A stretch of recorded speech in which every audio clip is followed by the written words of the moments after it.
Hi, well, thank you everybody for coming out this evening. I think everybody knows me, but if not, my name is Pamela Bodziak. I am the Assistant Director and the Teen Services Librarian here. I will also be the moderator tonight. And with us, we have Reverend Stephanie Gannon from the Unitarian Universalist faith. This panel is set up so that you can ask questions, but I always ask our guests to just take a couple of minutes to maybe talk about some of the basic tenets of their faith, and then we'll open it up for questions. So, please. Okay, great. Thank you, everybody, for coming. Welcome. I am the Reverend Stephanie Gannon, and I serve the Unitarian Universalist I serve in two settings. The first is I'm the minister of East Suburban Unitarian Universalist Church, which is in Monroeville. And the second place that I work is at the VA in Oakland. So I'm a mental health chaplain, and I focus on addictions there. So I'm in two different settings, just to give you a little sense of where I work. Unitarian Universalism is a liberal faith tradition. It is part of a long tradition going back to the 16th century to Protestantism.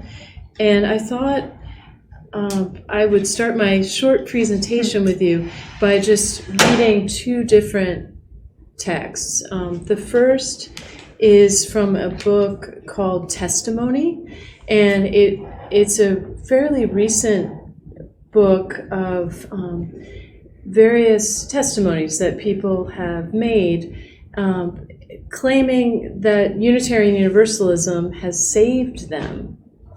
And so I'm going to read from this a very short essay called Saved by the Light.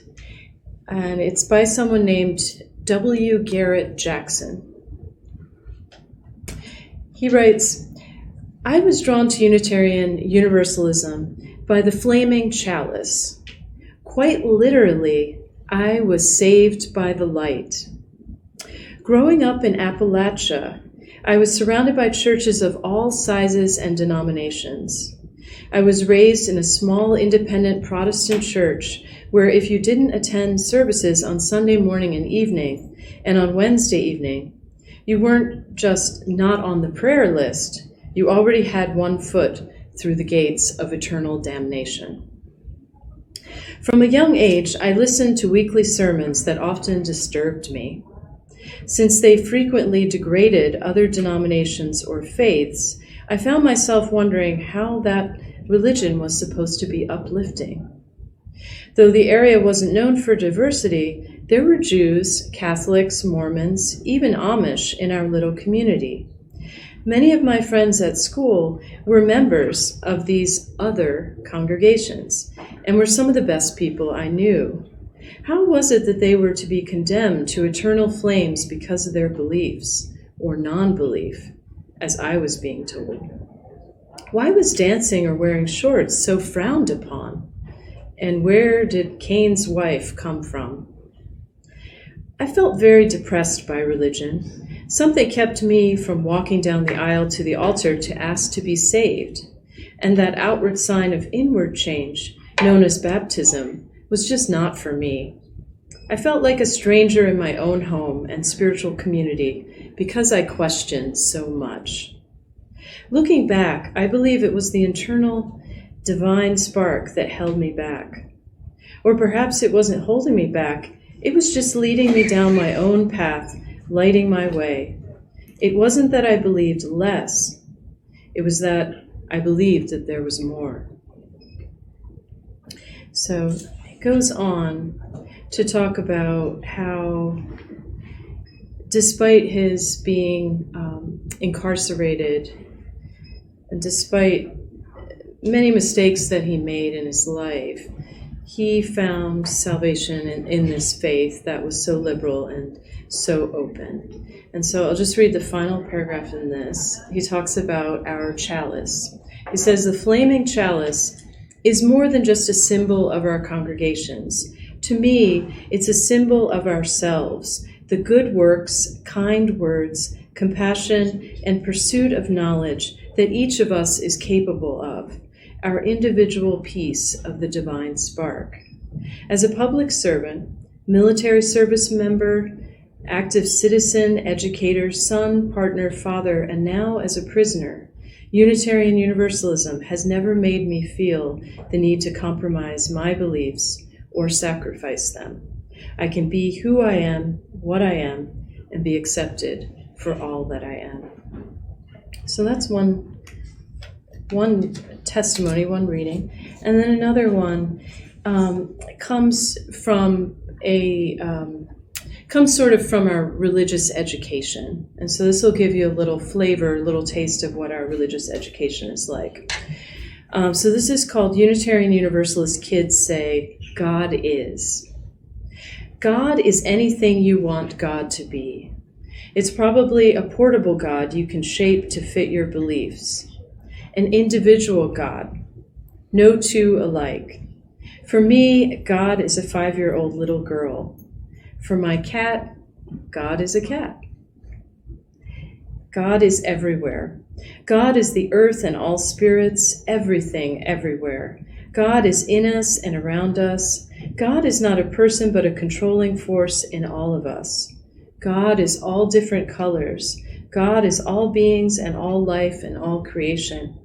God is all those things that make up me. God is in everyone. God is in your heart.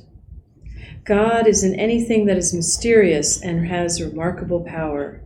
God could be the spark that keeps everything, everything. God is like other things. God is like the wind because God is all around. God is like magic because God has all power. God is like a car driver because God is in control. God is like your heart because God keeps you alive.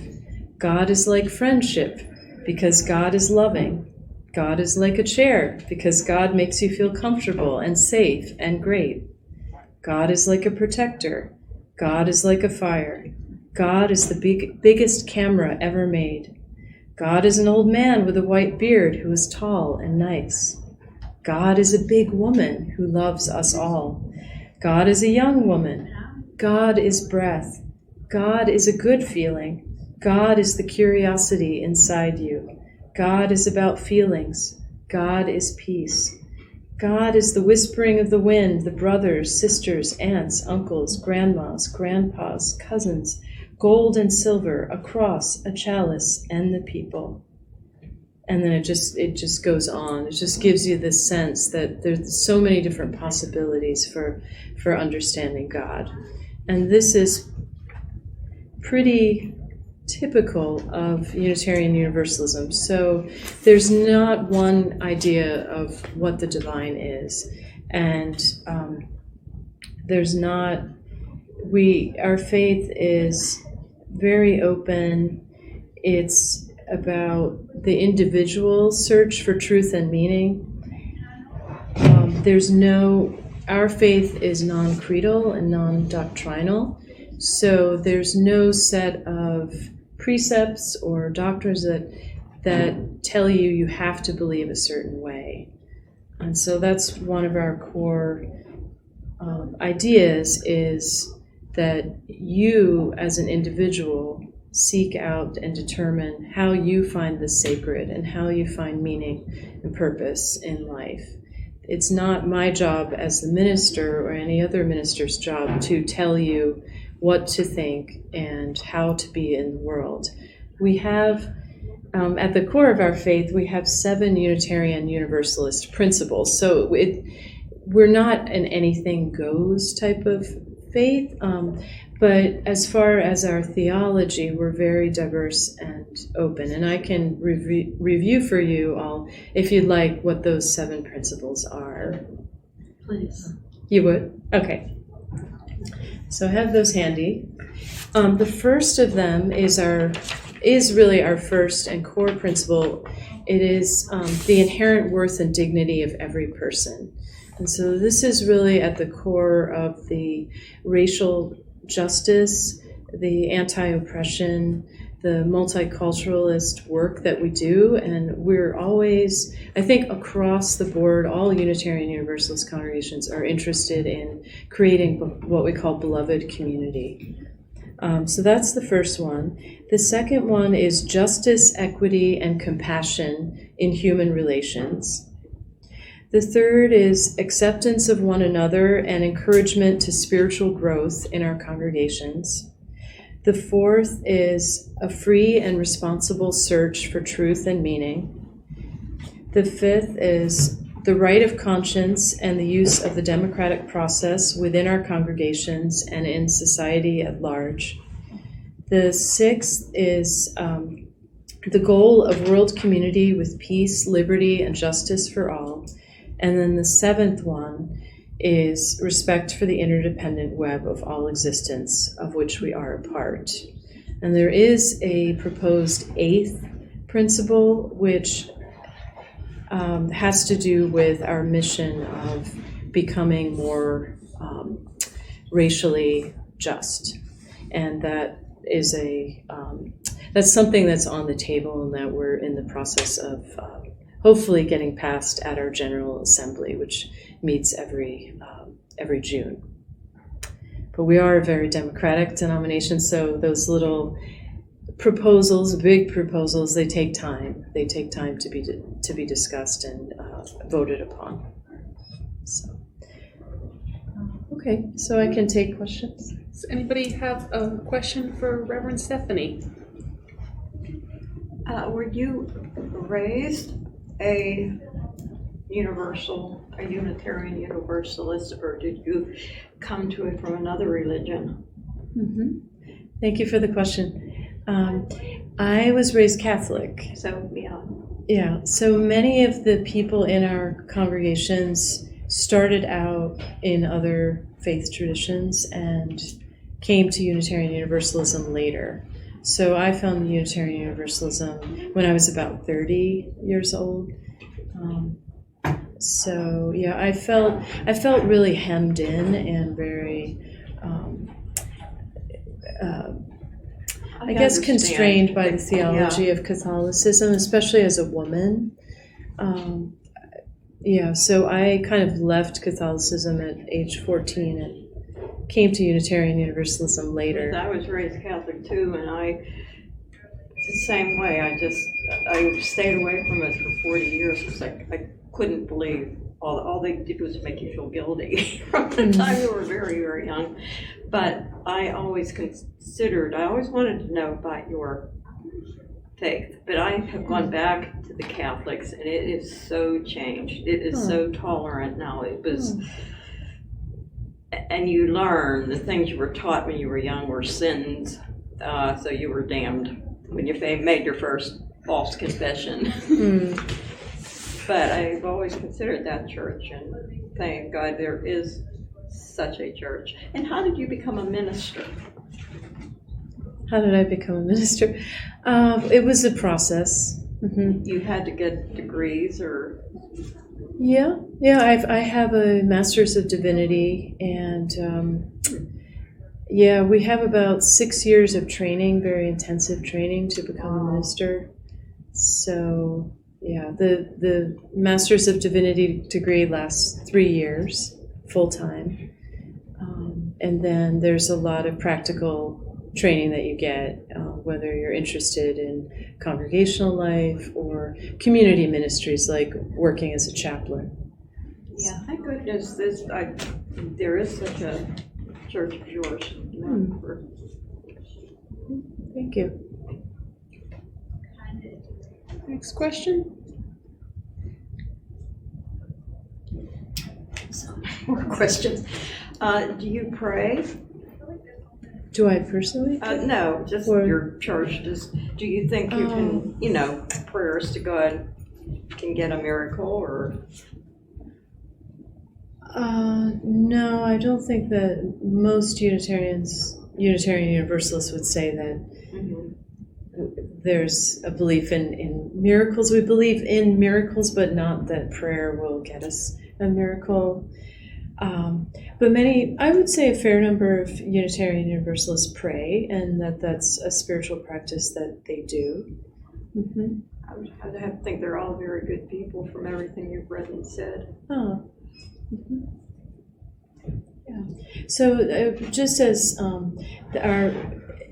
everybody's beliefs are and theology is diverse and individual, the same applies to their spiritual practices. So for some, prayer will be a common form of spiritual practice.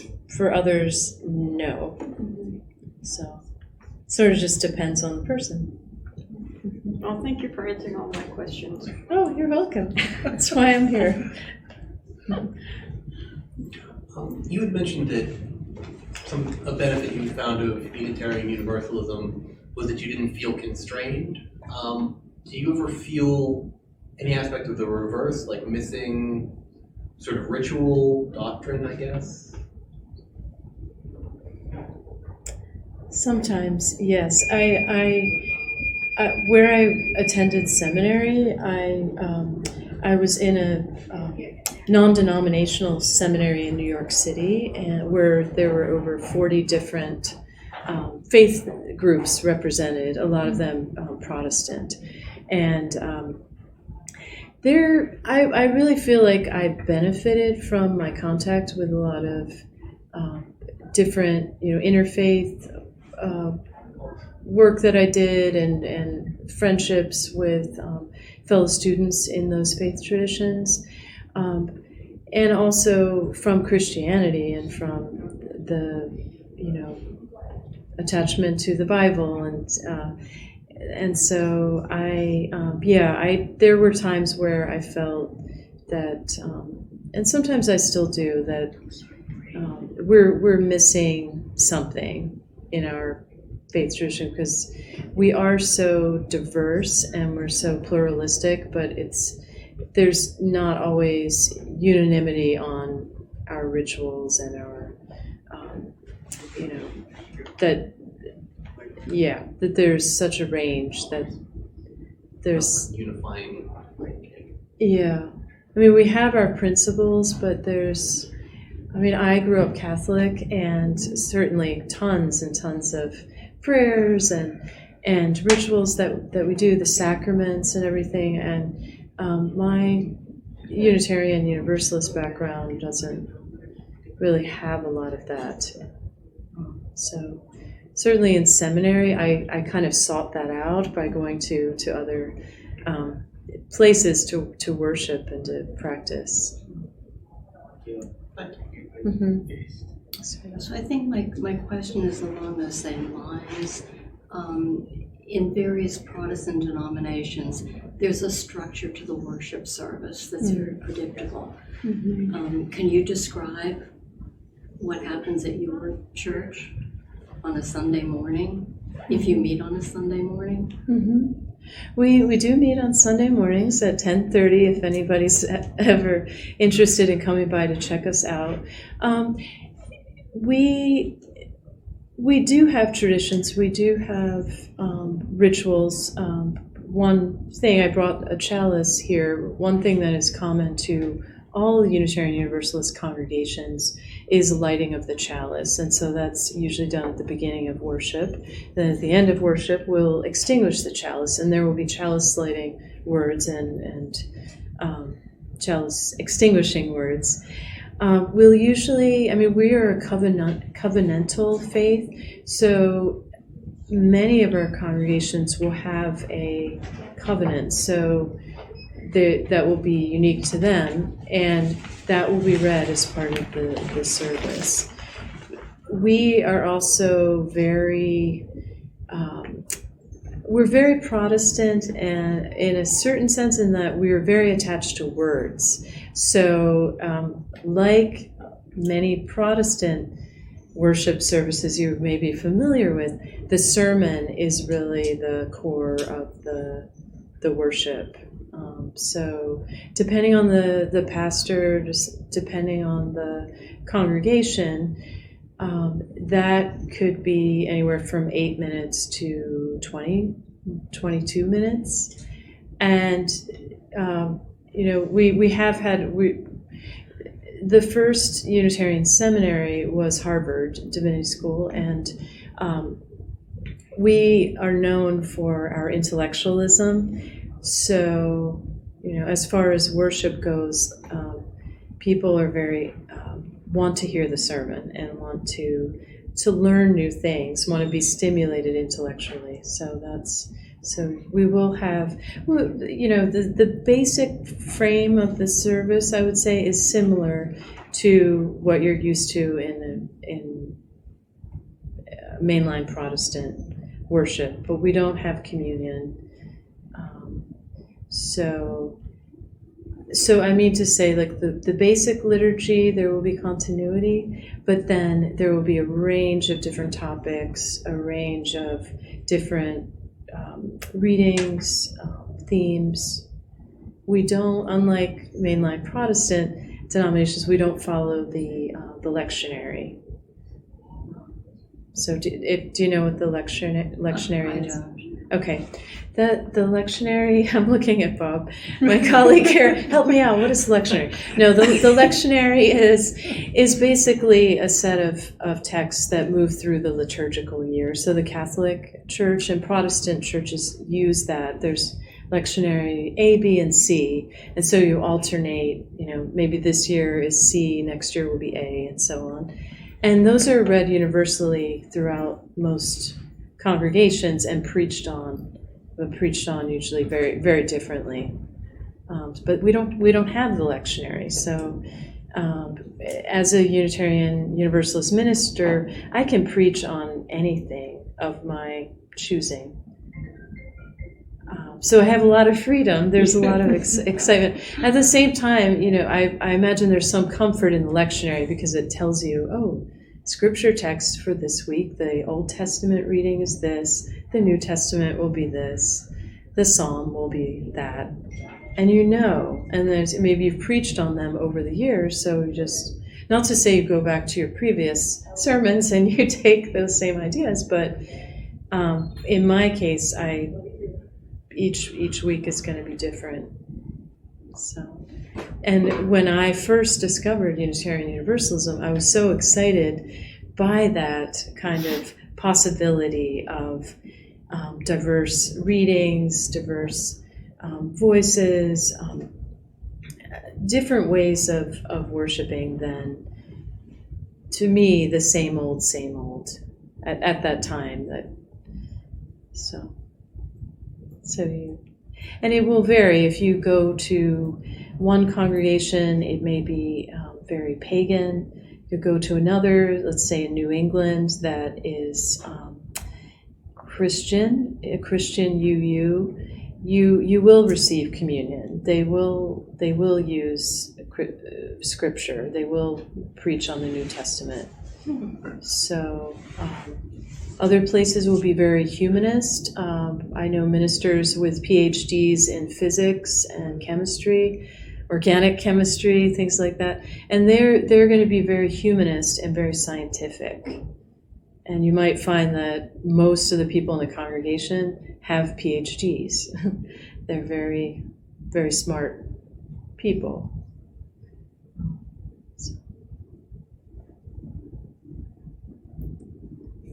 I have a question. I usually try not to wait all the way towards the end, but I have a lot of questions.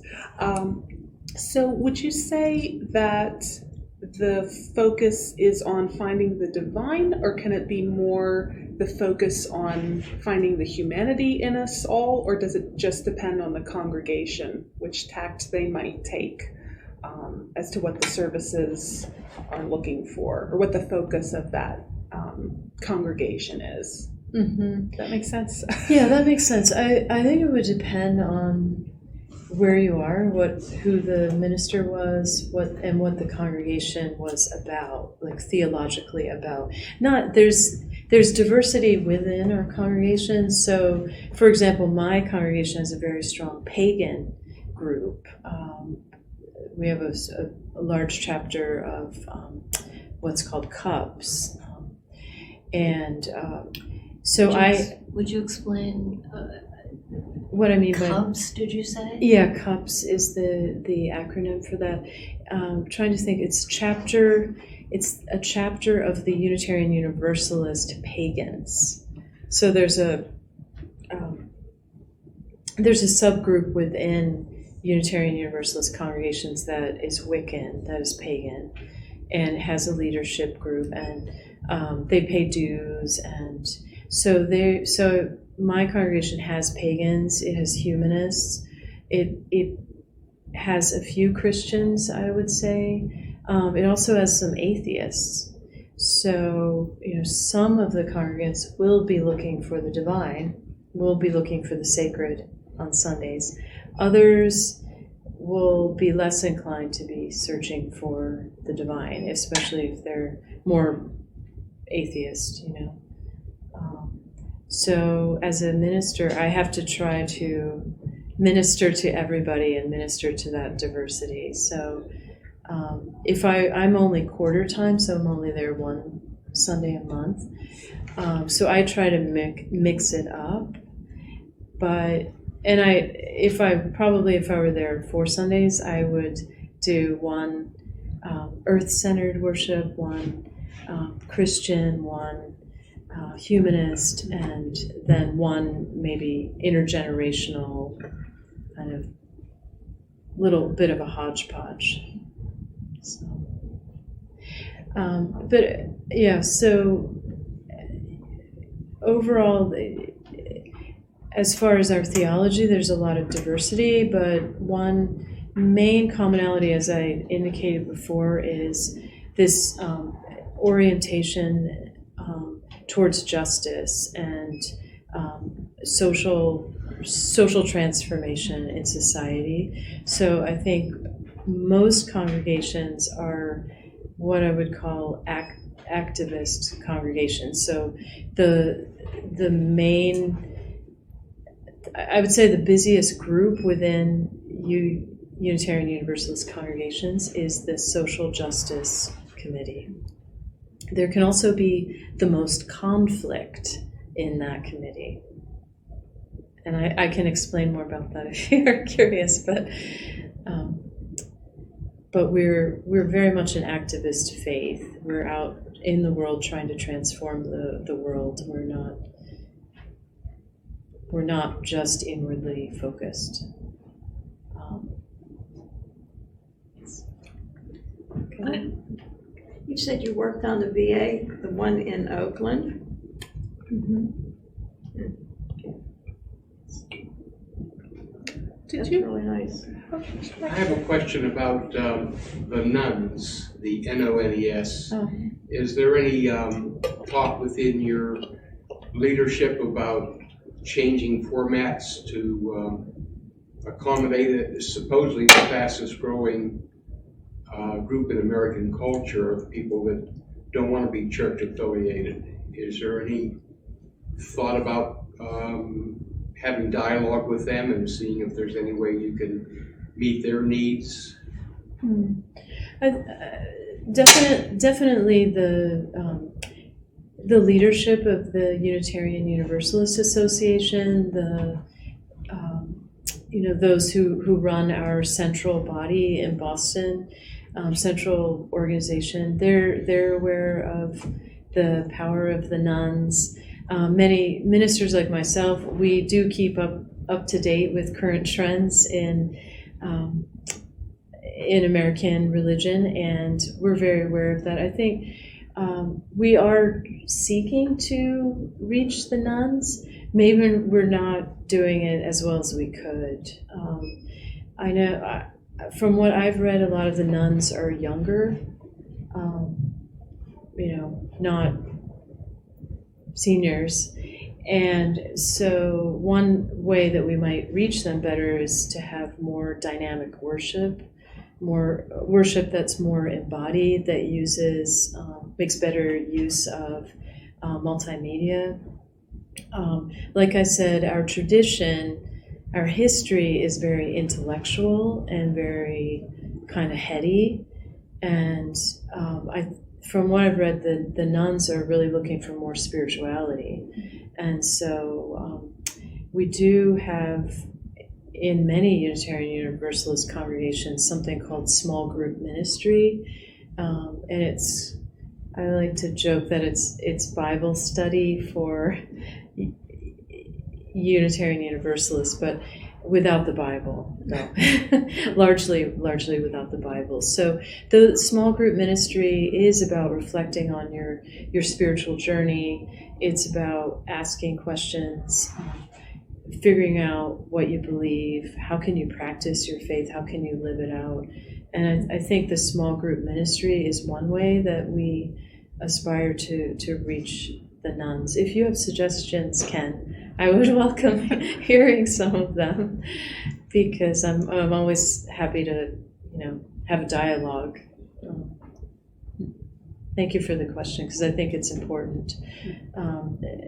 Unitarian Universalism, in contrast maybe to mainline Protestantism, is growing at least a little bit. Our numbers are growing, whereas mainline Protestantism is in decline. And if you go to a number of Protestant congregations, you'll find that most of the people there, sadly, are over 65, and there's very few people under 45, let alone under 30. I mean, they will have children in their Sunday schools, but you wonder, well, what is the future? And I feel like the nuns are certainly the future, and we need them. We need their voices. What you just mentioned is in Western Europe and Ireland, where I come from a Catholic background. The only thing I feel better, you don't have a choice as a kid. This is your religion, your parents, and you grow up, you're going to have different feelings. But I know from what I was in Ireland back in 2006, 2009, very Catholic country. And my cousins, who were the same age as me at the time, were very concerned with the church, because it was just older people.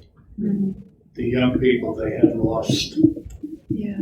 And this, I think, is throughout Western Europe. Yeah. Churches, a lot of churches are empty. And of course, in Ireland's case, because of all the scandals that broke, the church took a tremendous beating on this. Right. That's true.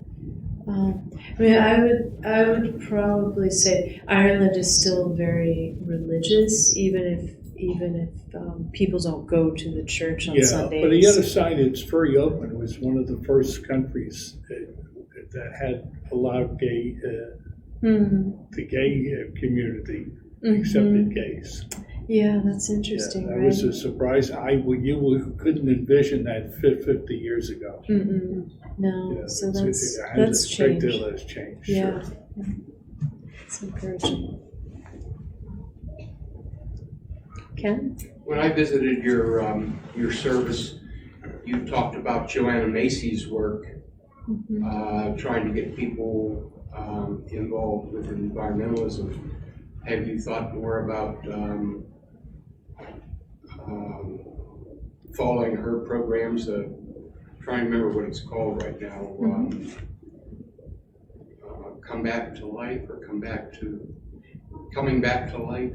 Yes, that's one of her books. Does everyone know who Joanna Macy is, or is that a name that?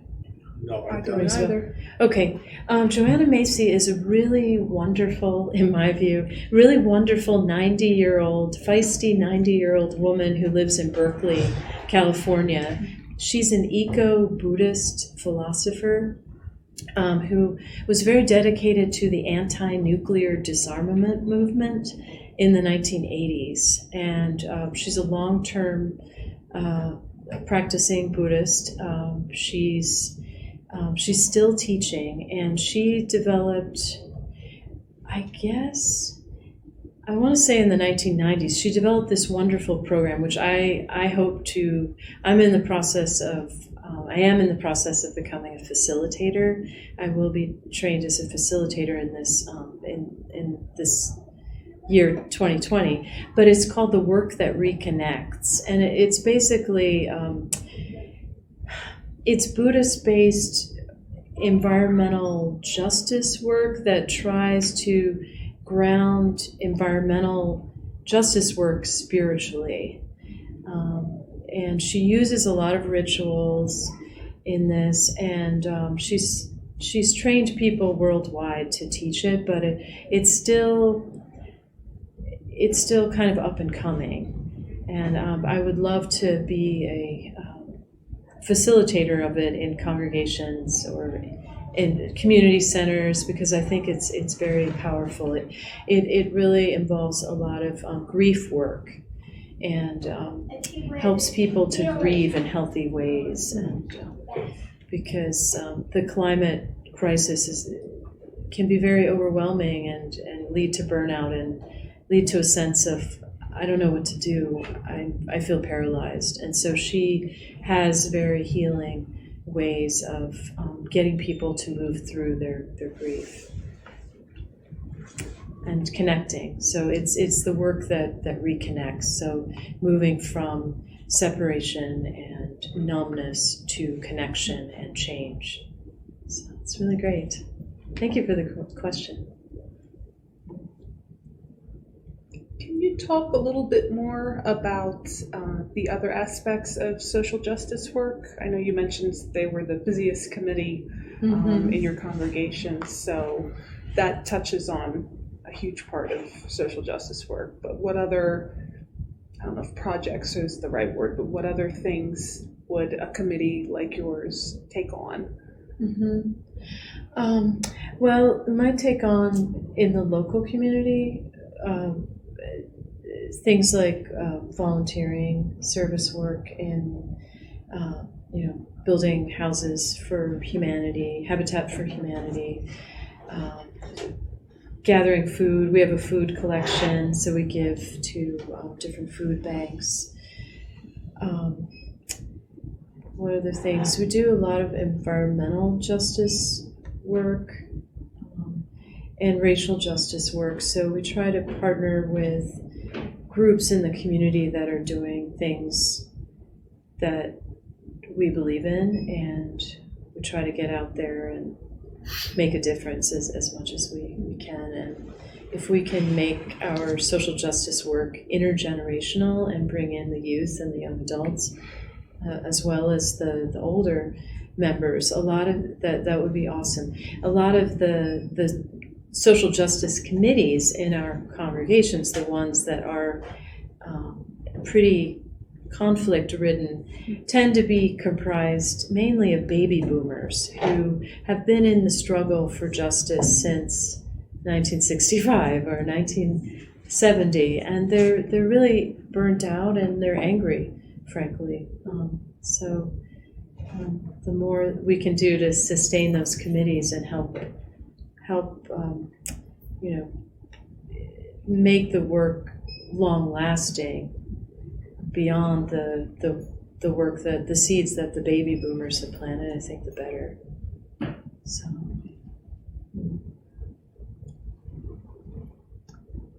Can you say a little more about that? You had indicated earlier that there was conflict on that committee, and is there anything more to say about boomers being burned out and what you're trying to do? Well, I think it's painful, really. I mean, it's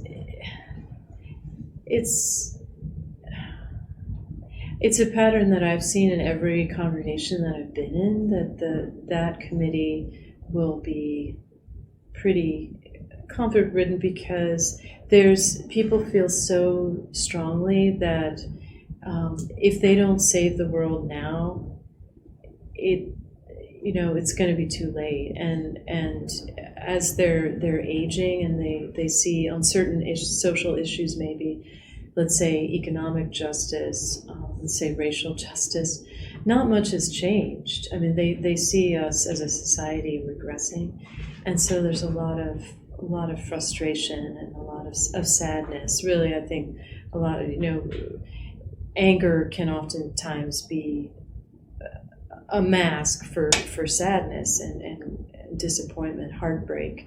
And so I think I'm just generalizing, I'm not naming a specific instance necessarily, but I think that's what's going on. And I experienced that myself when I was a young adult and I first came to Unitarian Universalism. I was really excited and I wanted to do more. I was like, yeah, this is an activist faith. I'm angry. I want to be involved with social justice work. And in my home congregation, the baby boomers were just so angry and kind of just telling me what to do. I left their committee before I even joined it. So I think there were some communication gaps and misunderstandings between generations, which still maybe need to be healed.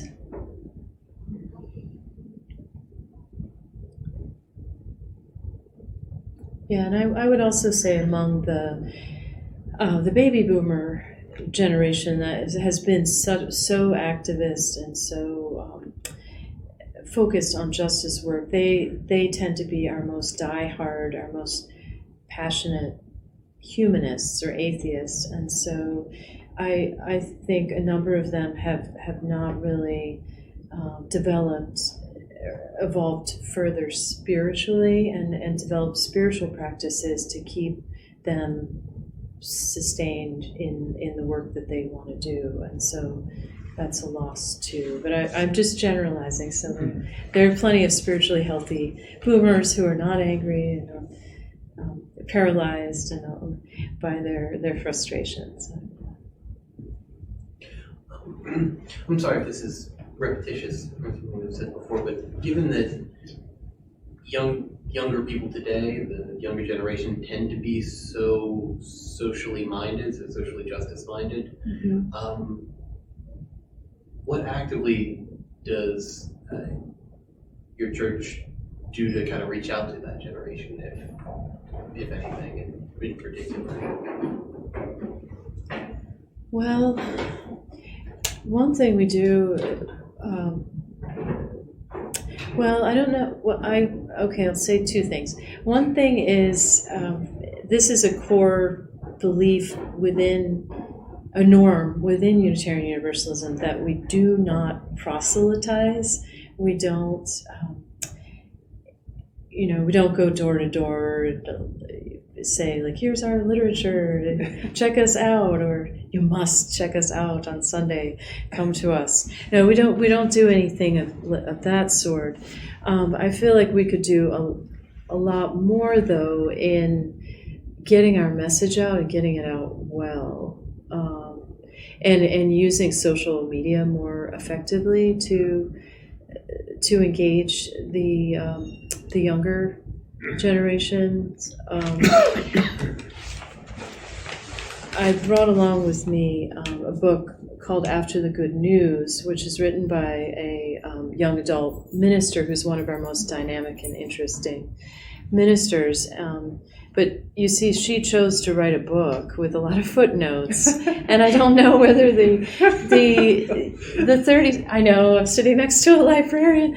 But I'm a teen librarian, so I'm like, yeah. So I'm not sure that say your average 20-year-old would pick this up. But if we had a minister or a young adult who would write a graphic novel, or who would really have a cool blog that would go viral, that would be amazing. I mean, our denomination is on Twitter.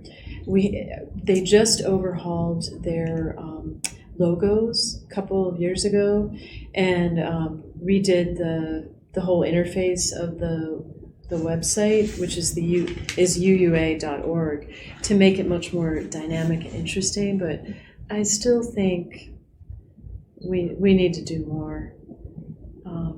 But the other thing I was going to mention very quickly is we have really wonderful religious education, and including, some of you may have heard of it, Our Whole Lives, which is our program. It was co-created, the curriculum is co-created with the United Church of Christ, and it really is encompassing our whole lives, and the sexuality and relationships, gender identity, starting from kindergarten and going all the way to, I don't know how far they've developed it. I want to say into late adulthood, and so I think I could say a lot. We have a wonderful coming of age program, but I think our religious education is really geared towards. It's really very intelligently designed, I guess, so that to accommodate different developmental stages, and it's very open and really wonderful. I wish that I had gone through our religious education. I think I would have probably become a minister at a much younger age.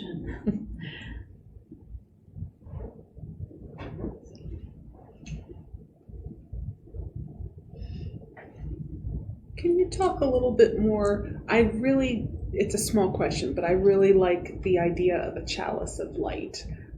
How that came about, or I know you talked about lighting it and extinguish it at the beginning and the end, but do you know anything about how that was chosen? If I'm not mistaken, so I want to show some humility.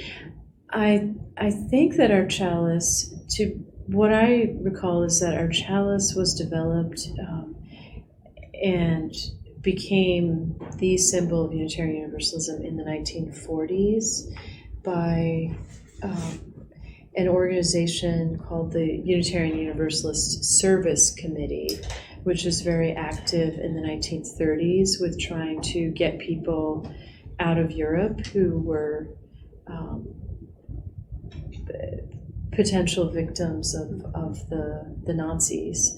So this was really a symbol of religious freedom and tolerance and hope for people in a time of great darkness within Europe in the mid-20th century. So, Cool.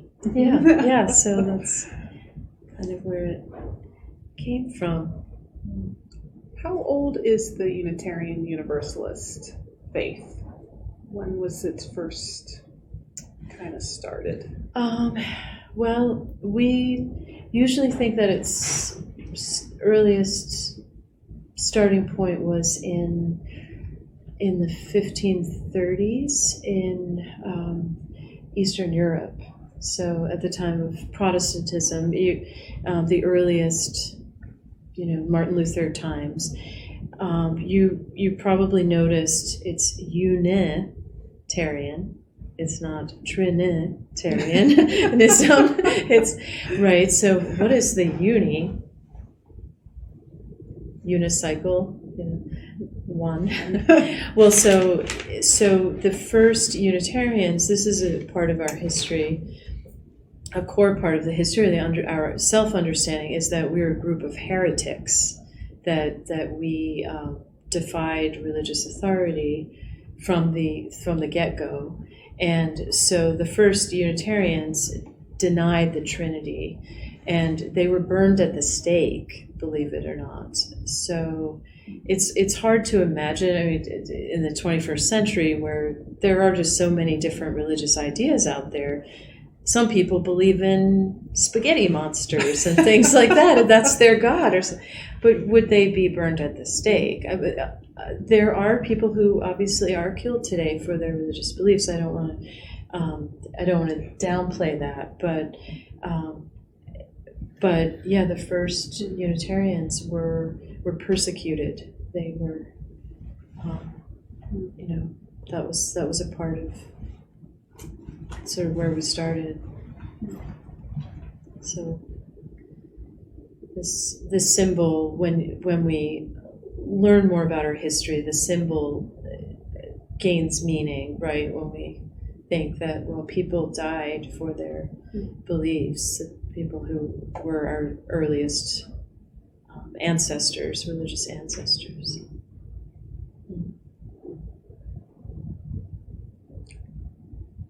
We have time for a few more questions. Sure. I think it's wonderful you're so, I mean, the history of any faith has probably killed people in the name of their faith. And you're just tolerant of everything. And luckily, the world has progressed. You know, most of the world wouldn't kill someone because of their faith. And they wouldn't kill someone if they were a different, you know, if they were gay or something. Or they used, I guess there still are fanatics that would do like honor killings if they thought some of their laws were broken and stuff. But yours just seems so, I think the world's progressed beyond that. I think it's gotten much more tolerant, and it has to be tolerant. So, yours is tolerant of everything. That's wonderful. Maybe you could confirm or deny a understanding I think I have. Did the church really, was it formed from two different streams? That one was, I mean, I'm under the impression that the Unitarian part was the more rational part, but the Universalism part may have been a more populist type of church, and it was more emotional. Does that sound like the history that you know, or? That's a general, the general brushstrokes. Yeah, that sounds about right. The Unitarians and the Universalists came together in 1961, so around the time that Kennedy was president then. And the Unitarians were traditionally very elitist, very intellectual.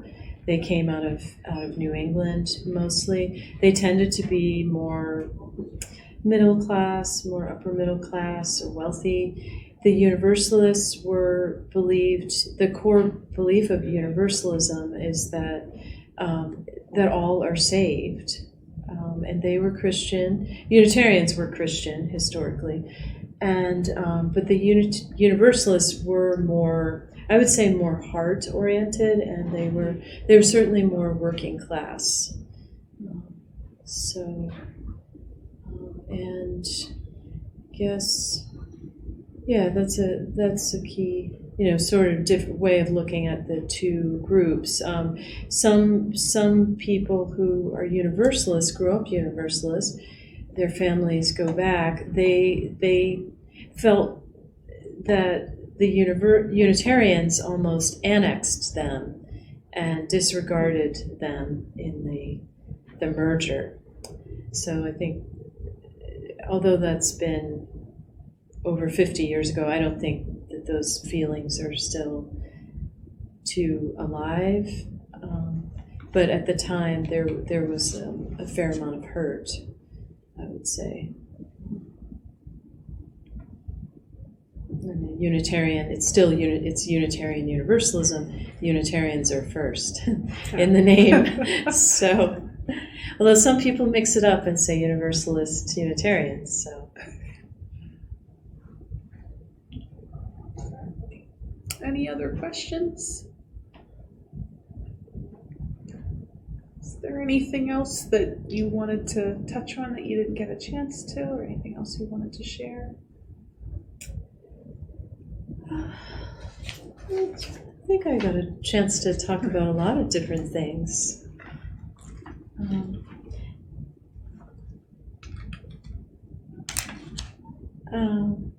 No, I think I more or less covered the highlights. It's hard to condense a faith into 1 hour. Yeah, into 1 hour. Q&A, yes. Yeah, exactly. But thank you very much for coming out tonight. Thank you for your interest in the faith. If you have any other questions, we'll be here for a while, so please feel free to come up and ask Sure. the Reverend. And then I had the flyers in my hand for the upcoming events, and then left them in my office when I was dashing about. But the next, I do see one here, the next Ask the Clergy is going to be next month. It's always the first Monday of the month, so it'll be February 6th with Reverend Scott Gallagher to talk about Methodism and maybe a little bit of Protestantism in general. And then, let me just grab it real quick. Thank you. Oh, thank you all. Thanks a lot. Joanna. Okay, let's see.